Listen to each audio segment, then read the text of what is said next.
안녕하세요. 금요 사건 파일 디바달리아입니다. 2019년 5월 27일 전라남도 순천시에 위치한 한 아파트에 요란한 사이렌 소리가 울렸습니다.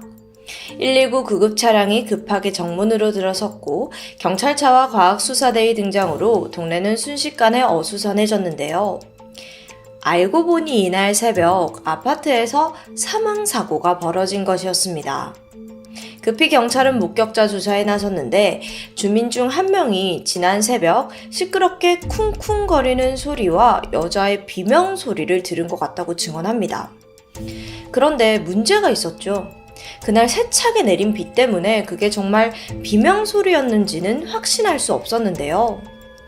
사건이 벌어진 곳은 아파트 6층의 한 가정집. 아내는 42살의 여성 A씨가 숨진 채 발견되었습니다. 그녀는 영어학원 강사였고 곧 결혼을 앞둔 약혼자도 있었는데요. 연락이 되지 않자 걱정이 된 가족들이 집에 찾아오면서 A씨의 시신이 발견되었습니다. 그녀는 침대에 반듯하게 누워있는 모습이었고요. 사실 발견 당시 마치 자는 듯한 모습이라 초기엔 급성 심장마비로 인한 사망이라고 추정했습니다. 그리고 발견 당시 사망하고 시간이 꽤 흘렀는지 이미 사후 경직도 시작된 상태였거든요. 하지만 시신을 수습하던 구급대원들은 몇 가지 이상한 점을 발견합니다. 그녀의 뒷머리가 축축하게 젖어 있었고 출혈의 흔적이 발견된 것인데요. 게다가 가장 이상한 것은 뒤통수에 붙어있던 나뭇잎이었습니다. 집안에서 사망한 것이라면 나뭇잎이 붙어있을 수 있을까요? A씨가 집에서 식물을 키운 것도 아니었거든요. 결국 이런 의혹으로 A씨의 사망은 단순 병사가 아닌 강력 사건으로 전환됩니다. 경찰은 우선 아파트 내부와 함께 엘리베이터 CCTV를 확인했습니다. 그리고 매우 수상한 한 남자의 행적을 발견하죠. 사망 추정 시간 전후로 반복적으로 등장한 남자가 찍혀 있었던 것이었습니다. 그가 최초로 나타난 시각은 새벽 5시 30분쯤인데 이때 주민들의 이동이 거의 없는 시간이잖아요. 처음 아파트 안으로 들어올 당시 남성은 빨간색 모자를 쓰고 있었습니다. 하지만 얼마 후 엘리베이터 카메라에 다시 등장한 그는 다른 옷차림이었습니다. 상의 색깔은 물론이고 신고 있는 신발도 슬리퍼로 바뀌어 있었고요. 게다가 더 수상한 건 이때 남성은 수건으로 얼굴을 완전히 가린 상태였습니다. 마치 정체를 숨기려는 듯 뭔가 명백한 의도를 가진 듯해 보였어요. 그렇게 경찰은 즉각 이 남자에 대한 수사를 진행하게 됩니다. 그리고 단 3시간 후 용의자가 검거되는데 그는 36살의 최씨. 이어진 경찰 조사에서 그는 마침내 자신이 A씨의 사망과 관련이 있다는 걸 시인했습니다. 일단 증언에 따르면 그날 새벽 최씨는 만취 상태였다고 해요. 게다가 성욕까지 차오르고 있었는데 이걸 이기지 못하고 A씨를 강간할 목적으로 아파트에 방문했다고 말합니다. 그래서 성폭행을 시도하려고 했는데 실패했고 이후 살인은 나와 관련이 없다라고 주장을 합니다. 살인 혐의에 대해서는 강력하게 부인을 하는 거죠. 경찰은 일단 강간치사 혐의로 최 씨에 대한 구속영장을 발부하고 그를 붙잡아두고 있었습니다. 곧이어 진실을 밝혀줄 부검 결과가 도착했는데 A씨의 시신을 부검해보니까 그녀의 사인은 경부압박 질식사였습니다. 머리에 피가 있기는 했지만 사망 원인은 목이 졸려 사망한 거예요. 또 목의 일부에서 압력으로 발생한 골절도 보였고 거기에 더해 성폭행의 흔적도 발견됩니다.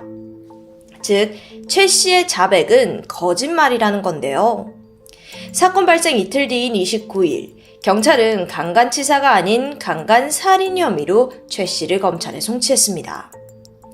자, 그 과정에서 사건의 경위가 드러나는데 최 씨의 범행은 인간이 했다고 볼 수 없을 만큼 정말 추악했어요.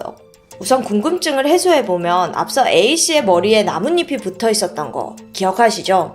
그 이유는 A씨가 6층 자신의 집에서 화단으로 떨어졌기 때문입니다. 추락을 한 거예요. 사건의 전말은 상상 그 이상인데요. 우선 최 씨와 피해자 A 씨의 관계부터 먼저 살펴보면 A 씨는 최 씨 회사 선배의 약혼녀였습니다. 사건 10개월 전에 범인 최 씨는 회사에 입사했고 거기서 3살 차이가 나는 남자 선배 B 씨와 가까워졌다고 합니다. 그는 신입사원이었던 최 씨를 살뜰하게 챙겼고요. 그러니까 B 씨가 신입사원이었던 최 씨를 살뜰하게 챙긴 거예요. 그러다가 사건 6개월 전 선배 B 씨가 자신의 약혼녀 A 씨를 지인들에게 소개하는 자리를 마련했는데 거기에는 최 씨도 함께였습니다. 그런데 하필 장소가 A 씨의 아파트였어요. 결론적으로 A 씨 입장에서는 그의 한 번 만남이 최악의 악연으로 이어진 셈이었습니다. 그런데요, 사실상 그때 만남을 제외하고는 최 씨와 A 씨 사이에서는 그 어떠한 교류도 없었습니다. 그렇게 시간은 흘렀고 사건 당일 범인 최 씨는 선배 B 씨를 포함한 다른 동료들과 함께 근처에서 회식을 했었는데요. 근데 마침 이날 선배 B 씨와 가벼운 말다툼을 했었던 거죠. 이후 선배는 술에 취해 잠들었고 최 씨는 혼자 길거리로 나왔습니다. 그 또한 취해 있었고 게다가 선배에게 여전히 감정이 풀리지 않는 데다가 성욕까지 들끓고 있었어요. 이때 최 씨가 향한 곳은 6개월 전에 딱 한 번 가봤던 선배 약혼녀의 아파트였습니다. 이게 사실 최 씨는 아파트 주소는 알았지만 정확한 주소는 또 알지도 못했거든요. 근데 대신 현관문의 특징은 명확하게 기억을 하고 있었나 봐요. 여기서부터 진짜 소름이 돋는데 그날 최 씨는 해당 아파트의 모든 층에 내려서 일일이 현관문을 확인했던 겁니다. 그 장면은 모두 CCTV에 찍혀 있고요. 이 집도 아니네. 저 집도 아니네. 그러다가 결국 A씨의 집을 찾아냈습니다. 야심한 새벽.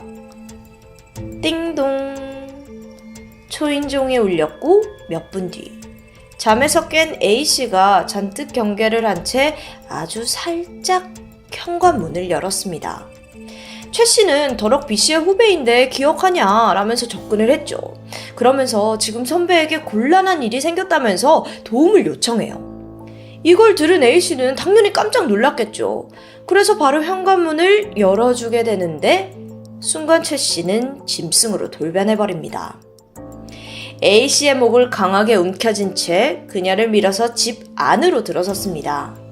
A씨는 소리를 지르면서 강하게 저항했지만 이 덩치 큰 남자의 힘을 막는 것은 무리였죠. 최 씨는 A씨를 강제로 제압한 뒤 성폭행을 시도합니다. 공포와 수치심에 휩싸인 A씨가 안간힘을 쓰면서 벗어나려고 애썼고 그러다가 최 씨를 피해 베란다 쪽으로 달아나게 되죠. 그리고는 창문을 열어 그녀는 즉각 6층에서 몸을 던지고 말아요. 이때가 새벽 6시 15분. 자, 그럼 최 씨의 반응은 어땠을까요? 일반적인 범죄자라면 보통 당황해서 도주를 선택해야 했을 겁니다. 하지만 최 씨는 무슨 생각에서인지 다시 엘리베이터를 타고 침착하게 화단으로 내려갔습니다. 이때의 차림새를 보면 옷을 갈아입고 그가 얼굴을 수건으로 가리고 있는데 참고로 당시 그가 변장을 위해 입은 옷은 A씨의 약혼자, 그 선배 B씨의 것이었습니다.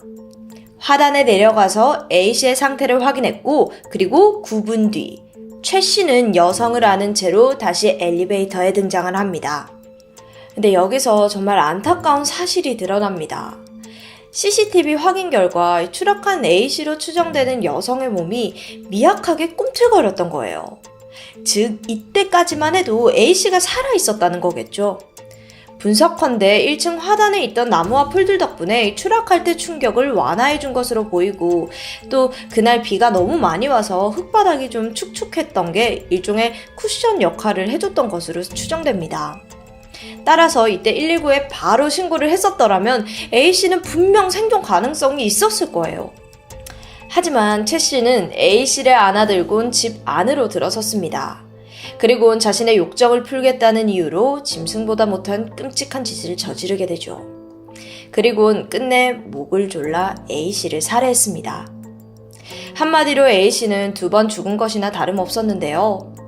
이후 그는 입고 있었던 B씨의 옷을 벗어 침대 밑으로 쑤셔 넣었습니다. 그리고 범행 은폐를 위해 A씨의 몸에 묻어있던 나뭇잎과 흙을 닦아냈고요.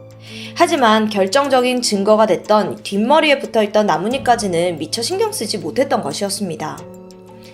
1시간 뒤 최 씨는 CCTV에 재등장했습니다. 이번에는 엘리베이터가 아닌 계단으로 내려온 뒤에 우산으로 얼굴을 가렸습니다.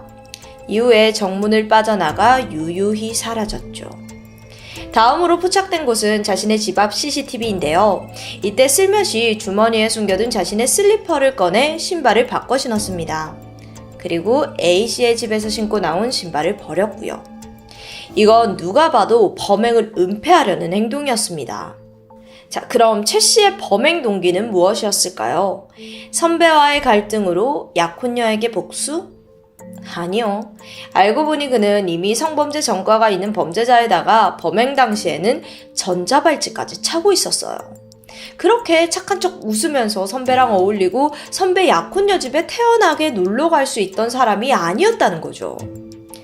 과거 2001년 최 씨는 지나가던 여고생을 납치해 성폭행한 혐의로 징역 3년 그리고 집행유예 5년을 선고받았습니다. 그런데 2007년 주점 종업원을 상대로 또다시 성폭행을 저질렀고 또 이때는 전치 6주의 폭행까지 동반했습니다. 그래서 그는 이 사건으로 징역 5년형을 선고받았어요. 그리고 2013년 출소를 했는데 출소 5개월 만에 또다시 주점 종업원을 성폭행했습니다. 심지어 범행을 저지르고 1시간도 지나지 않아 같은 자리에서 또 다른 종업원을 성폭행을 시도하는 이 대담함까지 보였습니다. 그래서 그는 징역 5년형을 또다시 선고받았어요. 무한 반복이죠. 동종 범행 전력이 무려 3회. 그것도 전부 출소한 지 얼마 지나지 않아 벌인 행각이었습니다. 그런데 사실 2013년 범행 당시 검찰은 최 씨에게 성충동 억제 약물 치료, 그러니까 이게 화학적 거세에 대한 집행을 청구했습니다. 하지만 웬일인지 법원은 이를 기각한 뒤 최 씨에게 그저 전자발찌 부착 명령만 내렸어요. 그리고 검찰의 우려대로 그는 2018년 10월에 출소 이후 단 7개월 만에 A씨에 대한 강간 살인을 저지른 것이었습니다. A씨가 타깃이 된 이유는 그저 그의 짐승 같은 성충동 때문일 가능성이 높습니다. 만약 과거 재판에서 최 씨가 전자발찌가 아닌 화학적 거세를 당했더라면 분명 A씨가 당한 비극을 막을 수 있지 않았을까요? 아니, 그럼 법원이 화학적 거세를 기각한 이유는 무엇일까요? 당시 판결문을 살펴보면 피의자가 성도착 환자라는 사실이 입증되지 않았기 때문이었다 라고 적혀 있습니다. 현재 우리나라에서 화학적 거세를 실행하기 위해서는 피의자가 성도착 환자라는 사실이 입증되어야만 합니다. 근데 이 방법도 정말 답답한데 이 성도착증 검사를 본인의 설문조사 위주로 진행된다고 해요. 그 이유가 표준화된 검사 도구가 국내에 없기 때문인데요. 그리고 이때 최 씨는 변태 성욕 진단 질문 75개의 문항에서 대부분 흥미가 없다고 답변을 했습니다. 근데 과연 본인에게 성도착을 인정하는 범죄자가 과연 몇이나 될까요? 무엇보다 6층 높이에서 떨어진 여성을 성폭행하는 사람이 정말로 변태 성욕자가 아닐까요? 우리 법의 허술한 점이 고스란히 드러난 사건이었습니다. 한편 그가 전자발찌를 차고 있음에도 어떻게 범행을 저질렀는지에 대한 의문도 있습니다. 확인 결과 성범죄자를 관리하는 보호관찰소의 인원도 턱없이 부족한 것으로 드러났는데요. 한 사람당 관리하는 성범죄자의 수가 많다 보니까 관리 대상이 집 주변, 회사 주변을 크게 이탈하지 않는 이상은 눈여겨보지 않는 것이었습니다. 최 씨는 바로 이 점을 간파한 것으로 보였죠. A씨의 아파트는 최 씨의 집에서 고작 10분 거리에 위치했습니다. 또한 그는 새벽 시간에 일을 나가는 사람이기도 했고요. 참고로 범행도 새벽에 일어났습니다. 그러다 보니 보호관찰관은 사건 당일 그의 경로에서 특별한 점을 눈치채지 못했고 그를 주시하지 않았던 겁니다. 한편 구속된 최 씨는 카메라와 기자들 앞에서도 뻔뻔스러운 태도를 유지했습니다. 기자가 범행에 대해서 질문을 하자 그냥 좀 차에 타면 안 돼요? 이렇게 귀찮다는 듯 투덜거렸습니다. 죄책감은 전혀 찾아볼 수 없었죠. 피해자 A씨의 아버지는 국민청원 게시판에 최 씨에 대해 엄벌을 처해달라는 글을 올리기도 했습니다. 숨진 A씨는 3년 전 파킨슨병으로 돌아가신 어머니는 물론 아버지의 병간호까지도 맡아 효녀라고 소문이 자자했는데요. 그녀의 죽음에 대한 책임은 허술한 사법체계, 그리고 유독 범죄자에 관대한 재판부에게도 있지 않을까요? 내 가족이 혹은 내 딸이 이런 범죄의 희생양이 된다면 과연 가벼운 처벌을 내릴 수 있을까요? 2020년 2월 법원은 성폭력 특례법 위반과 특수협박 혐의로 피의자 최 씨에게 무기징역을 선고했습니다. 최 씨는 현재 교도소에 수감되어 있어요. 그의 마음속에 과연 피해자들에 대한 사죄가 손톱만큼이나마 존재할지 궁금합니다. 성욕에 미친 악마 하나와 그를 손쉽게 풀어둔 허술한 사회체계가 만든 비극. 그 사이에서 이유 없는 피해자가 되었던 A씨의 명복을 빌겠습니다. 지금까지 금요사건 파일 디바달리아였습니다.